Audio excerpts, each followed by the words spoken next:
शरीरकायै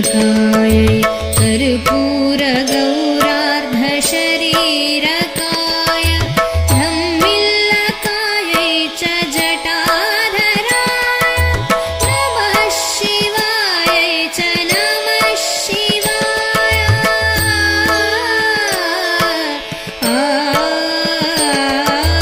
नमः शिवायै च नमः शिवाय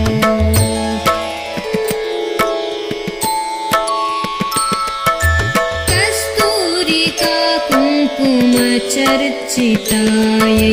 चितारजपुञ्जविचर्चितायै